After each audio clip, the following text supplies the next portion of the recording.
Very brief introduction.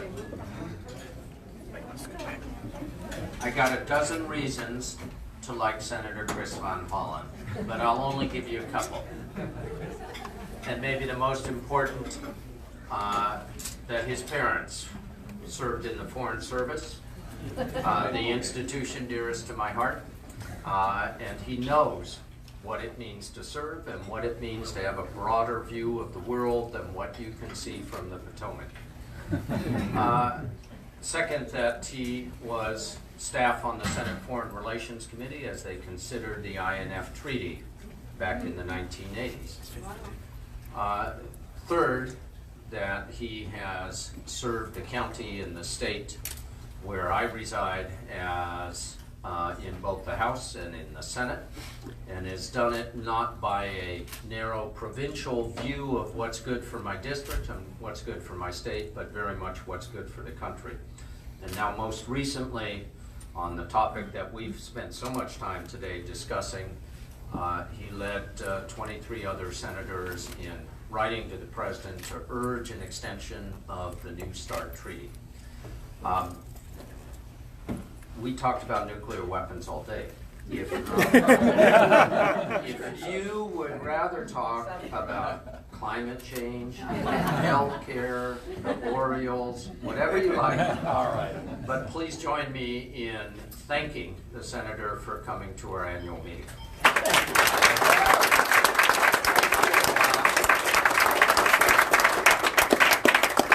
Thank you, Tom. Thank you for that introduction.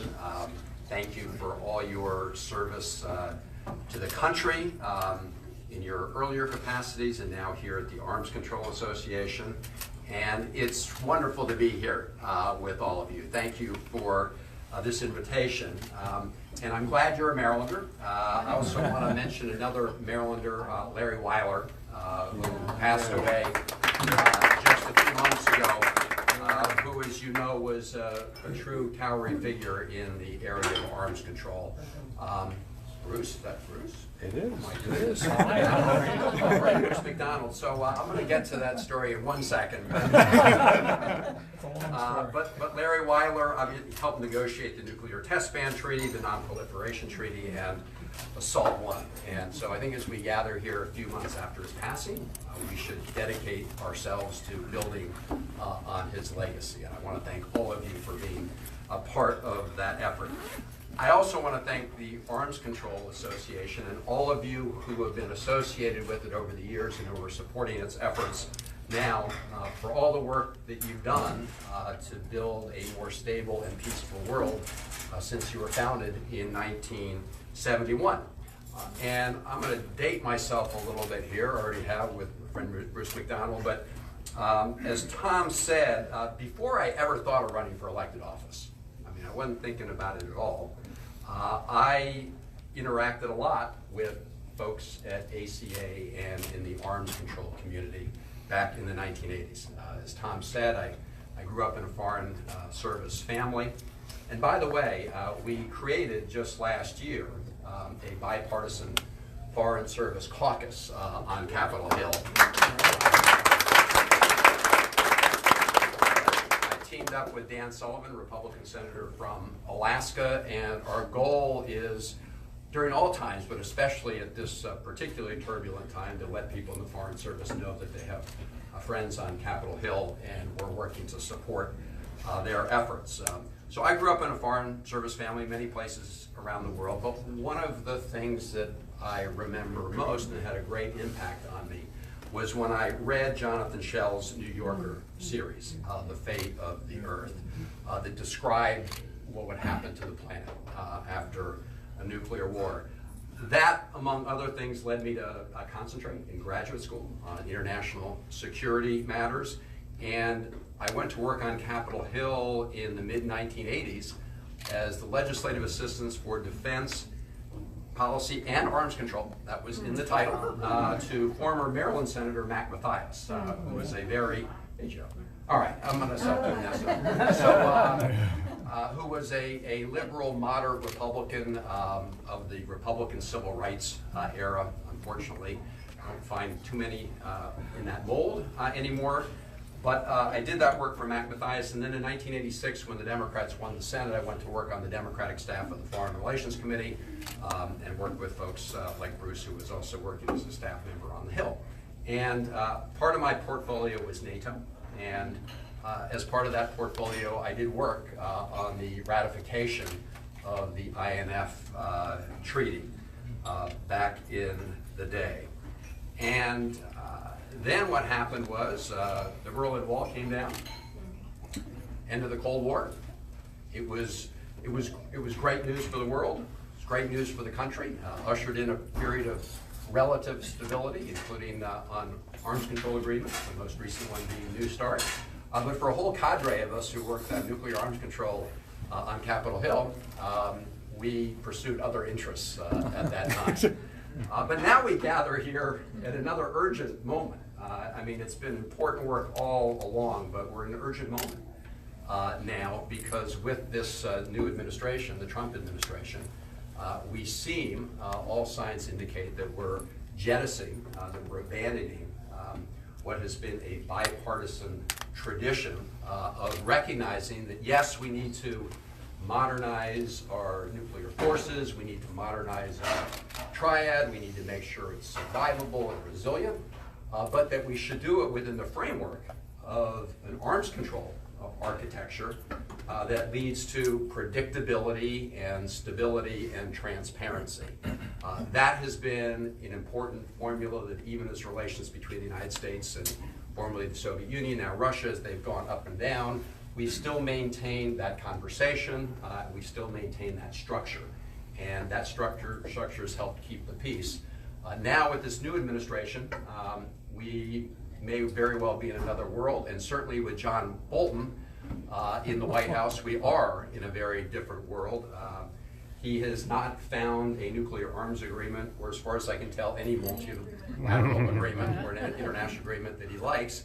But when it comes to arms control, despite his being a foe, he has never explained how an unconstrained nuclear arms race would actually make us any safer.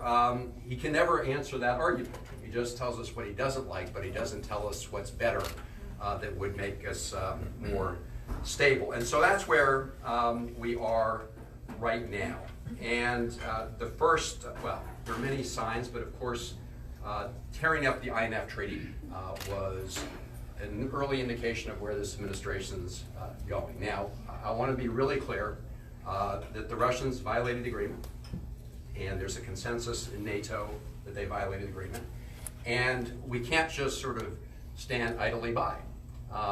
But there's a big gulf between standing idly by and being the first to initiate tearing up the agreement. And that is the whole area of really engaging in active diplomacy and enforcement and looking for every other alternative first. And that this administration has not done. And the notion that we should therefore just proceed with developing not just one, but two non-compliant INF missiles makes no sense, because number one, as all of you in this room know, we already have a robust capability when it comes to responding to anything in the European theater.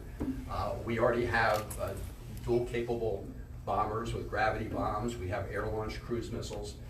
We have a range of weapons that already serve as a deterrent.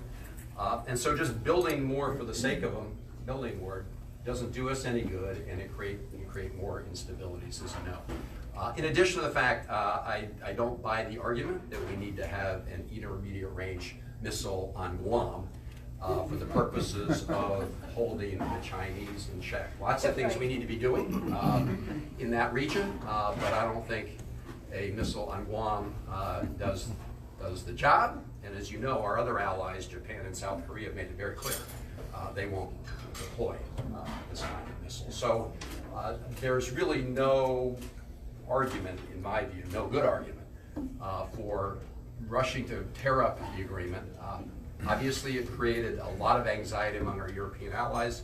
I was at the Munich conference when Angela Merkel spoke, Prime Minister Merkel, and she was very upset at the way this had all rolled out and with the result. Now, our NATO allies are putting a game face on.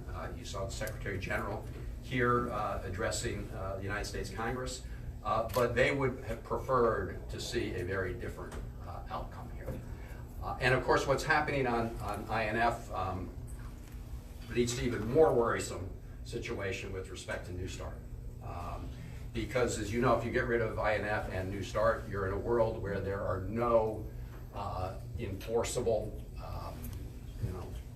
written, agreed upon limits on our nuclear forces. And so that is why a group of us wrote to Secretary Pompeo just last week, urging the administration to get going on the discussions to renegotiate the New START agreement, which, as you know, puts caps on the Russian strategic forces.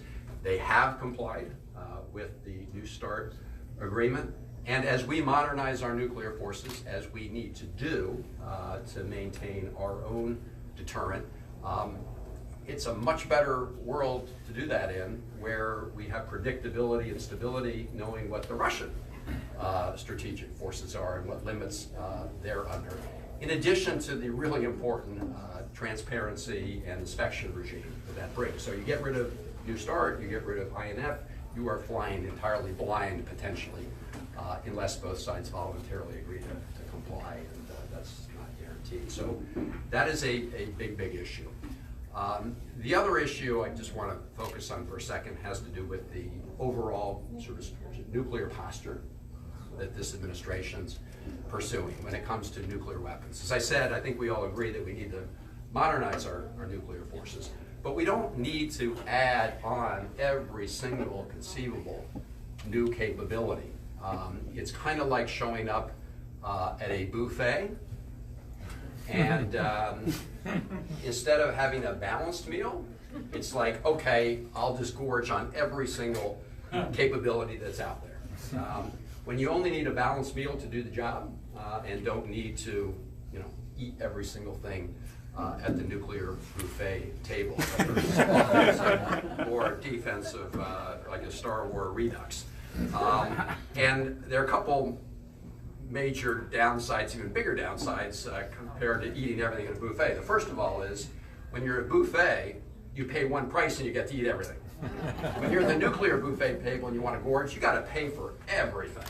And that is right now estimated to be $1.7 trillion over the next 30 years by the Congressional Budget Office, right?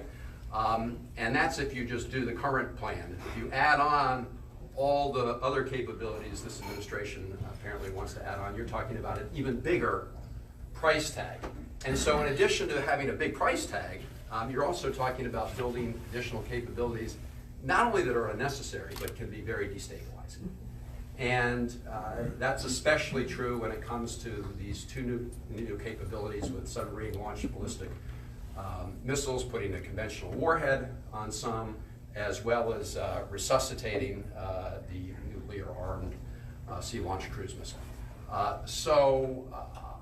I think that if you look at the direction we're going, it's very worrisome from a price tag perspective when we have so many other national requirements and priorities. But also, we're going to be spending taxpayer money on something that actually makes us less, not more safe, by lowering the threshold of use of nuclear weapons, and therefore risking an all-out nuclear war. The notion that we all know well, and the reason we have arms control agreements to begin with, is the idea that when you start building all these new capabilities, it inevitably touches off an action-reaction cycle, whether you're doing offensive weapons or, as I said, Star Wars Redux. You are bound to create a new arms race. And that is expensive and destabilizing and risking nuclear confrontation and war, which obviously means the end of life on Earth as we know it. So as we gather here, I just want to again thank the Arms Control Association for all its good work.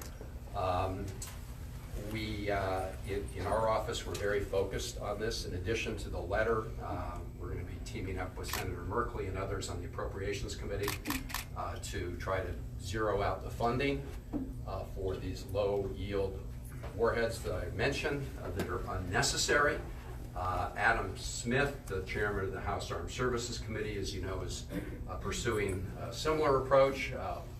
You know, now that we have the majority in the House that share that view, we'll see how all of this works out. But we need to make sure that we don't get into this conversation, which we seem to be slipping into again in the Trump administration, about how you can actually think about winning a nuclear war or prevailing in a nuclear war. And we all know that there is no winning a nuclear war, and we need to make sure we never go into that direction.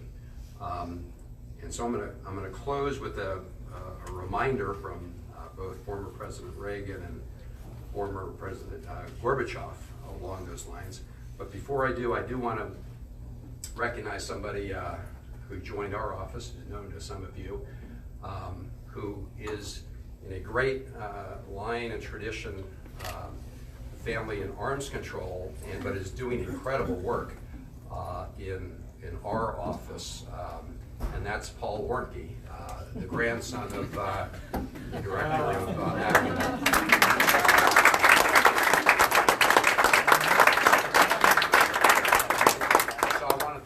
because on all these issues, we didn't go into the long discussion on proliferation and the Iran agreement and the effort to sell Saudis, but we've been very focused not only on strategic arms control, but non-proliferation issues. And so I will just close with a statement that was jointly made by Gorbachev and Reagan in Geneva 30 years ago. Very simple quote: "A nuclear war cannot be won and must never be fought." Let us dedicate ourselves to making sure that remains the case, that nobody thinks they can fight and win a nuclear war, because that will be, as Jonathan Schell described in Fate of the Earth, the end of the Earth. So thank you all very much.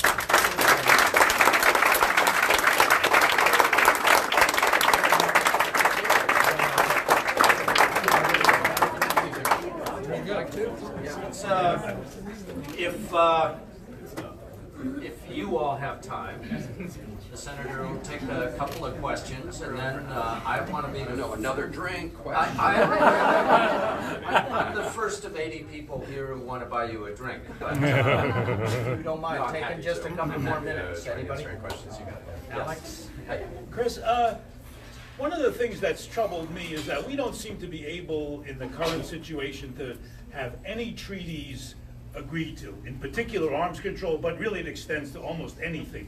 Do you see any chance of getting over that? Is there some way we could deal with that? Because it really does create great problems for any of us who've been out there in the negotiating world. You've identified a real issue. I mean, to get to the 67 votes required to ratify a treaty in this current political environment is very difficult, because unfortunately people don't look at the merits of the case, and they immediately often get into, not always, but often get into this back and forth on the politics. So it's a really timely question. I can't say with any kind of confidence that we can get there. However, that being said, I do think that if this administration were to, for example, propose and recommend extending the New START agreement by 5 years or some other shorter period of time under its terms, I do believe if they said we want to do this and here's the proposal, that we could probably get the votes for that. And that would be, that would be obviously a hugely important step. So as I think about it a little more, I mean, you're right when it comes to things like the, JCPOA, the Iran nuclear, that became political, even though obviously it's helped constrain their nuclear program in a significant way, and they're complying with it 100% according to the IAEA. But I do think that, and of course this administration ripped up the Paris Climate Agreement, and they're not, so I'm not saying they will resume negotiations for New START. That's why we sent them a letter. But I guess as I think about it, if they were to come to the Congress with a re-upping that, I do think that would get enough votes to be ratified.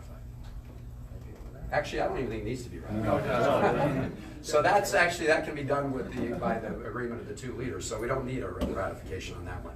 I don't know. I don't see any other major nuclear arms controls on the horizon.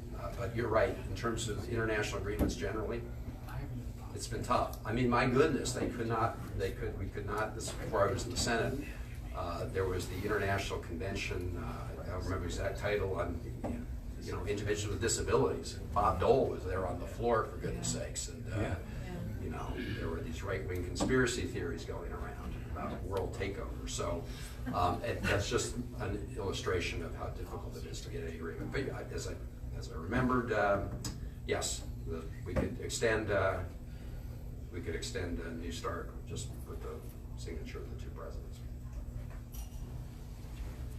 How can we get the great field of Democratic presidential candidates to prioritize arms control as an issue, which has been totally absent so far in the campaign? And yet it's clearly one of the most important issues our country faces. How can we bring this back to public attention and make it a real political issue in this campaign? Let me just say, I spoke earlier today to folks over at Foreign Policy magazine, and the question broadly came up, not about arms control per se, but foreign policy generally in the campaign trail. So as your question suggests, I mean, nobody is really focused on arms control or other foreign policy issues, despite everything happening in the world. I've been kind of catching some of the CNN town halls. I haven't seen a single question related to foreign policy or national security. So it's unfortunate that the way this kind of issue gets elevated in the public mind is when you really have a serious disaster, it's too late, or you have a major confrontation of some kind. Other than that, the only way is to get people in the moderators in the debates to ask them a question, or to get people at town halls to ask them a question. And so I do think, given where we are right now, after what had been a period of relative stability when it came to bipartisan support for arms control agreements, with John Bolton at the White House, I do think it's important people would be asking that question of the presidential candidates. Although I believe I should say I think probably every one of them is on our letter, so you don't have to worry about them. We've kept you long, it's up to you. I can do one more. Right here, sure. Okay. So, Senator, you know more about budgeting than many in the Congress. Do you think that the price tag can just go up and up endlessly for nuclear weapons, or is there a limit?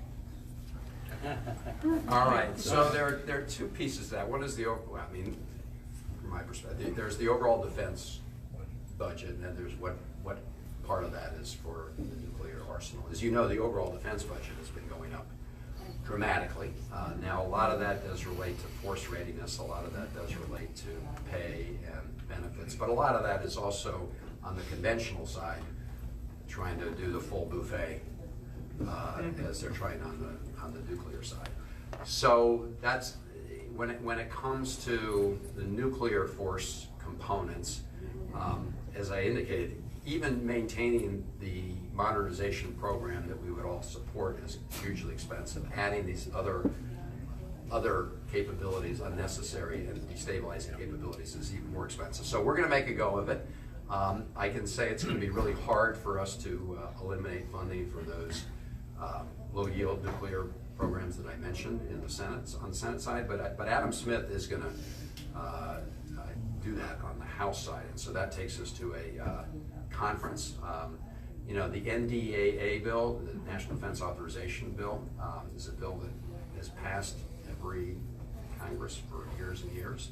So it does present an opportunity. It depends on how much Chairman Smith and the House Democrats are going to want to hold on that with respect to nuclear component price tag. On the overall defense budget, that's also rising rapidly.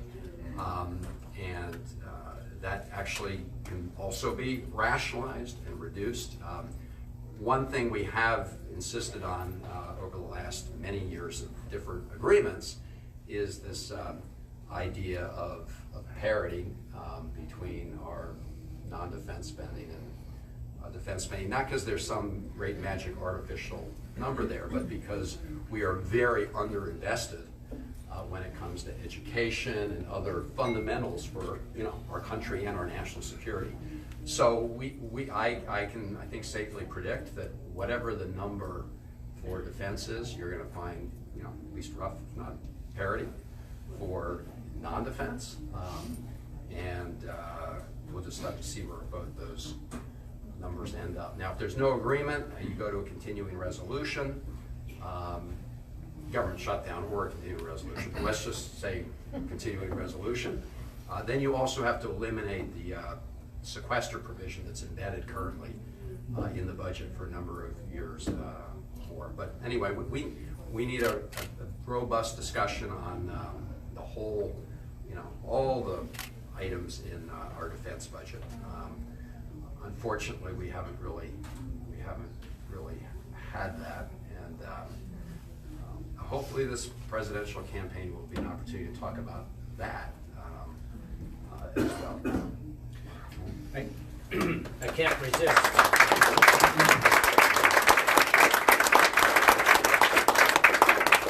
Just commenting on the last one that many people, if they are not directly being funded by Congress in this fiscal year, believe that a $22 trillion deficit, much of it financed by Chinese banks, is a national security problem. And even folks when they retire are free to say that. I do want to recommend there's copies out there of the latest great work done by the amazing Arms Control Association staff, Kingston Reef in particular, on nuclear excess, that explains the choices that we are either making or ignoring in the nuclear modernization budget, and I think it will be useful to you and your colleagues. So once again, let's thank Chris Van Hollen for joining us.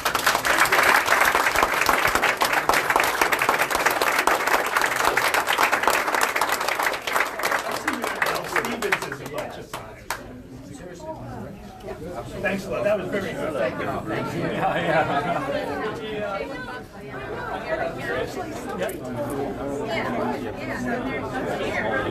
Oh yeah, so I'm actually just working the door. Oh, okay. I'll be here. But yeah, I'll mention it to them if I see it. Yeah, that's a good idea. Thank you.